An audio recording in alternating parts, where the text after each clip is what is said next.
Hey guys, welcome to Initiate Science here where science meets you.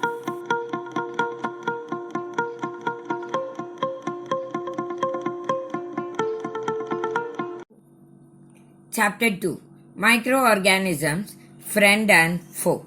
You have seen several kinds of plants and animals. However, there are other living organisms around us which we normally cannot see. These are called as microorganisms or microbes. For example, you might have observed that during the rainy season, moist bread gets spoiled and its surface gets covered with grayish white patches. Observe these patches through a magnifying glass. You will see tiny black rounded structures. Do you know what these structures are and where do these come from? Microorganisms. Activity 2.1. Collect some moist soil from the field in a beaker and add water to it. After the soil particles have settled down, observe a drop of water from the beaker under a microscope. What do you see? Take a few drops of water from a pond, spread down a glass slide and observe through a microscope. Do you find tiny organisms moving around? These observations show that water and soil are full of tiny organisms, though not all of them fall into the category of microbes. These microorganisms or microbes are so small in size and they cannot be seen with the unaided eye. Some of these, such as the fungus that grows on bread, can be seen with a magnifying glass. Others cannot be seen without the help of a microscope. That is why these are called as the microorganisms or microbes. Microorganisms are classified into four major types. These groups are bacteria, fungi, protozoa, and some algae. Some of these common microorganisms are shown in the figures 2.1 to 2.4.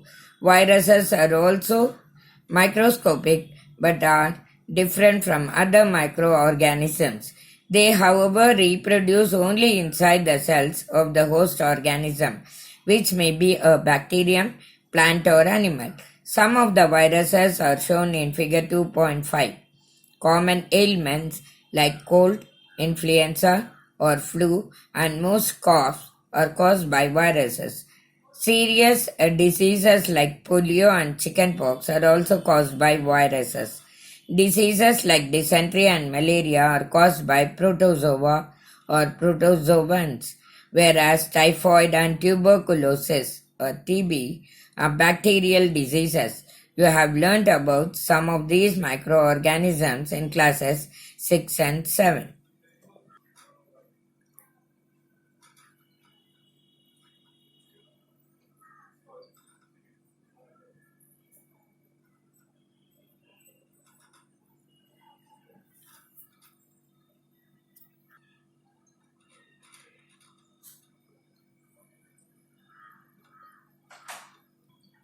Where do microorganisms live?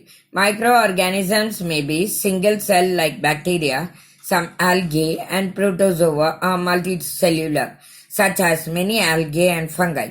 They live in all types of environment ranging from ice cold climate to hot springs and deserts to marshy lands. They are also found inside the bodies of animals including humans.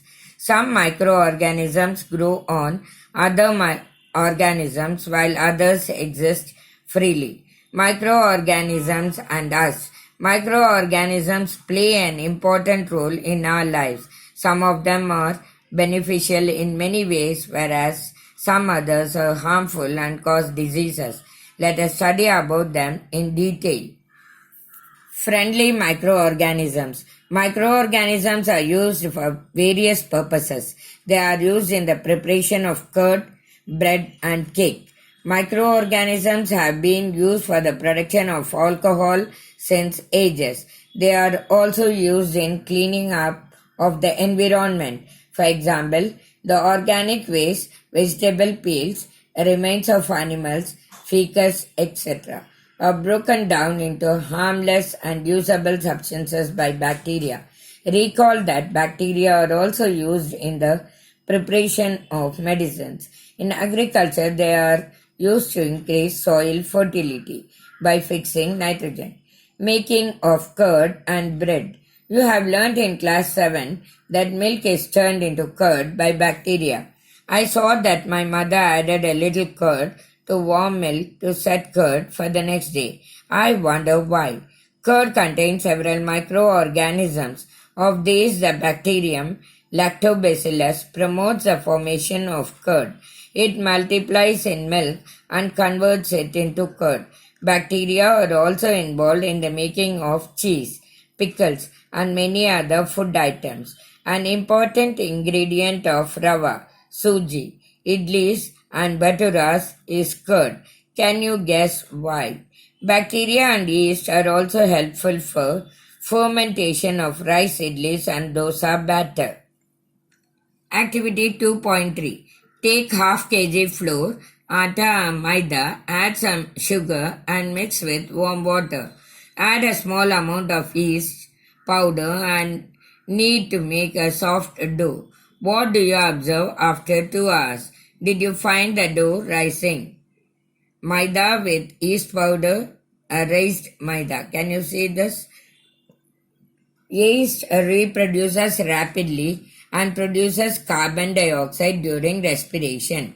Bubbles of the gas fill the dough and increase its volume. This is the basis of the use of yeast in the baking industry for making breads, pastries, and cakes. Commercial use of microorganisms. Microorganisms are used for the large-scale production of alcohol, wine, and acetic acid, that is vinegar. Yeast is used for commercial production of alcohol and wine. For this purpose, yeast is grown on natural sugars present in grains like barley, wheat, rice, crushed fruit juices, etc.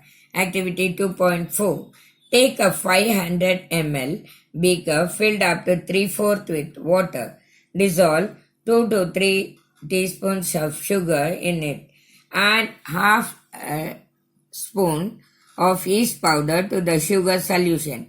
Keep it covered in a warm place for 4 to 5 hours. Now smell the solution. Can you get a smell? This is the smell of alcohol as sugar has been converted into alcohol by yeast. This process of conversion of sugar into alcohol is known as fermentation. Louis Pasteur discovered fermentation in 1857. Medicinal use of microorganisms. Whenever you fall ill, the doctor may give you some antibiotic tablets, capsules, or injections such as of penicillin.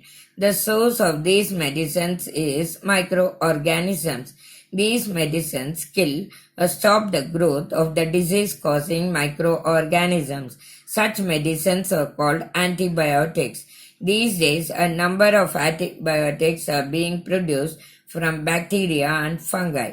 Streptomycin, tetracycline, and erythromycin are some of the commonly known antibiotics which are made from fungi and bacteria. The antibiotics are manufactured by growing specific microorganisms and are used to cure a variety of diseases. Antibiotics are even mixed with the feed of livestock and poultry to check microbial infection in animals. They are also used to control many plant diseases. When a disease-carrying microbes enters a body, the body produces antibodies to fight the invader. The body also remembers how to fight the microbe if it enters again. If dead or weakened, microbes are introduced into a healthy body. The body fights and kills the invading bacteria by producing suitable antibodies. The antibodies remain in the body and we are protected from the disease-causing microbes forever. This is how a vaccine works. Several diseases including cholera, tuberculosis, smallpox, and hepatitis can be prevented by vaccination. In your childhood, you must have been given injections to protect yourself against several diseases. Can you prepare a list of these diseases? You may take the help from your parents. It is essential to protect all children against these diseases. Necessary vaccines are available in the nearby hospitals. You might have seen the advertisement on TV and newspapers regarding protection of children against polio under the Pulse Polio program. Polio drops given to children are actually a vaccine. A worldwide campaign against smallpox has finally led to its eradication from most parts of the world. These days, vaccines are made on a large scale from microorganisms to protect humans and other animals from several diseases, increasing soil fertility. Some bacteria are able to fix nitrogen from the atmosphere to enrich soil with nitrogen and increase its fertility. These microbes are commonly called biological nitrogen fixers. Cleaning the environment. Bujo and Paheli had observed the school gardener making menu. Along with their friends, they collected waste of plants, vegetables, and fruits from nearby houses and gardens. They put them in a pit meant for waste disposal. After some time, it decomposed and got converted to manure. Bujo and Paheli wanted to know how this had happened. Activity 2.5. Take two pots and fill each pot half with soil. Mark them A and B. Put plant waste in pot A and things like polythene bags, empty glass bottles, and broken plastic toys in pot B. Put the pots aside. Observe them after 3 to 4 weeks. Do you find any difference in the contents of the two pots? If so, what is the difference? You will find that plant waste in pot A has been decomposed. How did this happen? The plant waste has been converted into manure by the action of microbes. The nutrients released in the process can be used by the plants again. Did you notice that in pot B, the polythene bags, empty glasses, bottles, and broken toy parts did not undergo any such change? The microbes could not act on them and convert them into manure. You often see large amounts of dead organic matter in the form of decaying plants and sometimes dead animals on the ground. You find that they disappear after some time. This is because the microorganisms decompose dead organic waste of plants and animals, converting them into simple substances. These substances are again used by other plants and animals. Thus, microorganisms can be used to degrade the harmful and smelly substances and thereby clean up the environment. Harmful microorganisms. Microorganisms are harmful in many ways. Some of the microorganisms cause diseases in human beings, plants, and animals. Such disease-causing microorganisms are called pathogens. Some microorganisms spoil food, clothing, and leather. Let us study more about their harmful activities. Diseases causing microorganisms in humans. Pathogens enter our body through the air we breathe, the water we drink, or the food we eat. They can also get transmitted by direct contact with an infected person or carried by an animal. Microbial diseases that can spread from an infected person to a healthy person through air, water, food, or physical contact are called communicable diseases.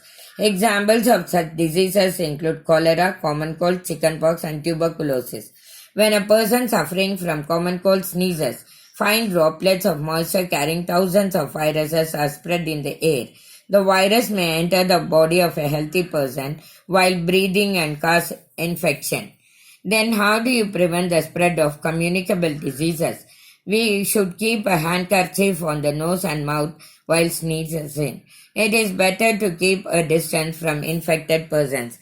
There are some insects and animals which act as carriers of disease causing microbes. Housefly is one such carrier. The flies sit on the garbage and animal excreta.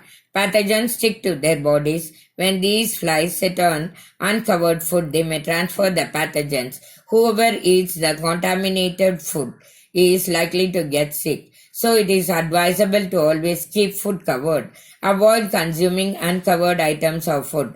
Another example of a carrier is the female Anopheles mosquito, which carries the parasite of malaria or plasmodium.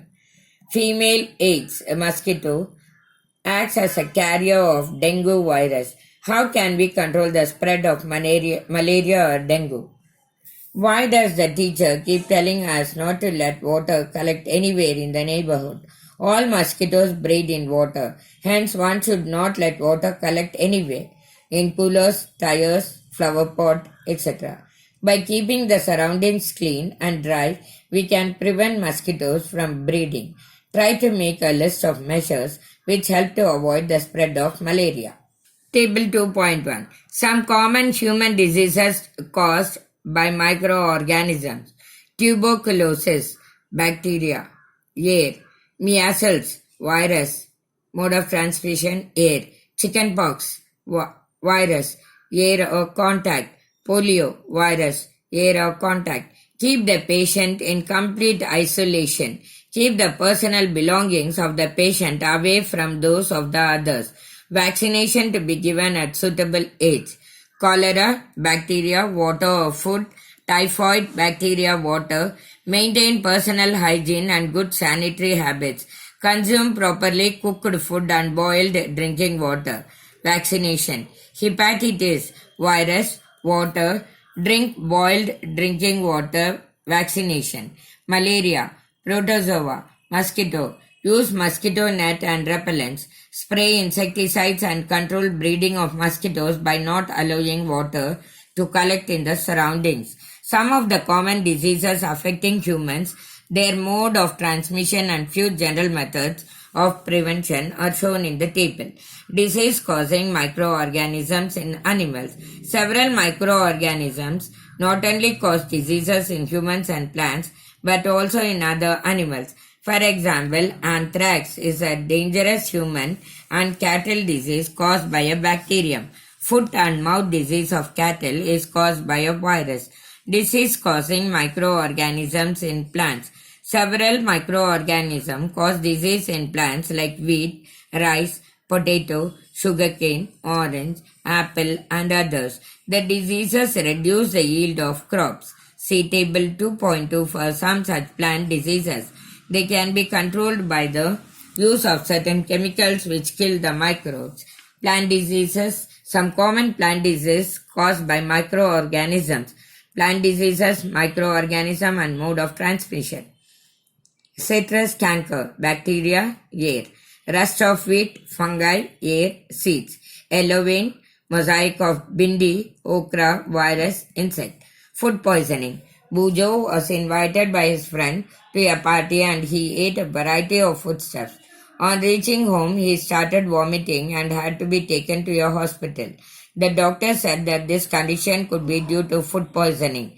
Paheli wonders how food can become a poison. Food poisoning could be due to the consumption of food spoiled by some microorganisms.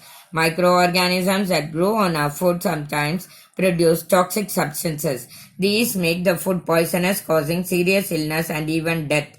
So it is very important that we preserve food to prevent it from being spoiled. Food preservation. In chapter 1, we have learnt about the methods used to preserve and store food grains. How do we preserve cooked food at home? You know that bread left unused under moist conditions is attacked by fungus. Microorganisms spoil our food. Spoiled food emits bad smell and has a bad taste and changed color.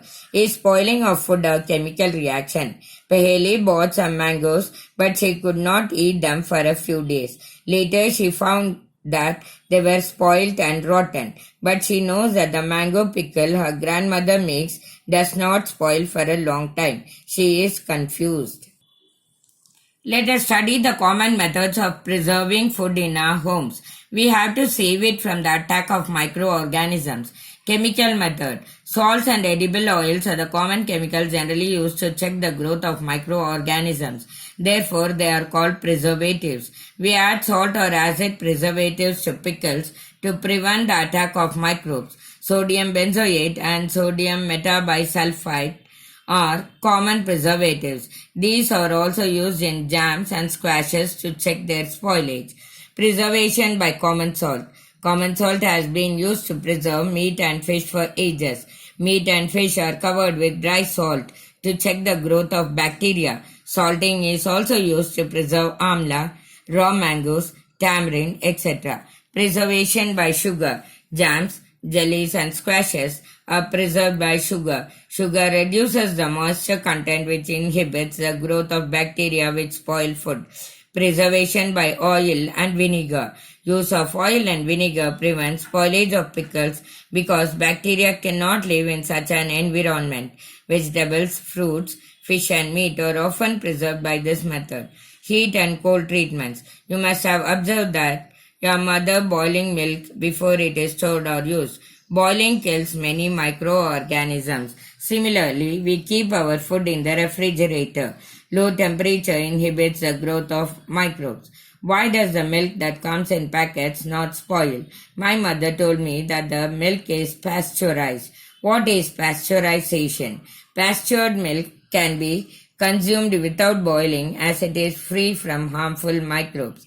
The milk is heated to about 70 degrees Celsius for 15 to 30 seconds and then suddenly chilled and stored.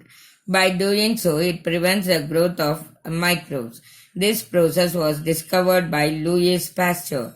It is called pasteurization. Storage and packing. These days, dry fruits and even vegetables are sold in sealed airtight packets to prevent the attack of microbes. Nitrogen fixation. You have learnt about the bacterium rhizobium in classes 6 and 7.